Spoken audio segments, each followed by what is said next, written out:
அப்போ இவர் என்ன சொல்கிறாருன்னா, பைத்தியக்காரத்தனமாக இருந்தது எனக்கு அதை கேட்கும்போது. யார் அவரை ராங்காக இப்படி பண்ணியிருக்காங்கன்னு. அதாவது தூய்மை பணி பண்ணுற ஒருத்தரை நிரந்தரப்படுத்திட்டா, அவர் குடும்பம், அவர் பரம்பரை, அவர் மகனும் தூய்மை பணியில் தான் இருப்பானா. குலத்தொழில் மாதிரி ஆயிடுமா. யார் சொன்னது? இன்றைக்கே தூய்மை பணியாளர்கள் பல பேருடைய பிள்ளைகள் கல்லூரியில் படிக்கிறாங்க. அவங்க நிரந்தரமானா, அவங்க சம்பளம், ஊதியம், சமூக நிலை மேம்பட்டால் வெளிநாடுகள்லாம் கூட போய் படிப்பாங்க. அவங்க அதுக்கேற்ற வேலைக்கு போவாங்க. ஆனால் திருமாவளவன் என்ன சொல்கிறாருன்னா, அந்த டெம்பரரி ஆளை நிரந்தரப்படுத்திட்டா அந்த டிரைவர் பையன் திருப்பி டிரைவர் ஆகிடுவானா?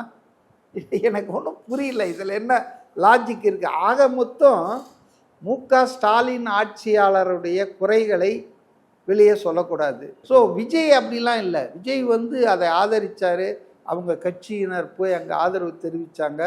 மாநாட்டில் அதை பற்றி பேசாதது அது என்ன காரணம் விடுபட்டது தெரியாது. பட் பேசாததாலேயே அவர் அதுக்கு ஆதரவாக இல்லை அப்படின்னு நம்ம சொல்லிட முடியாது.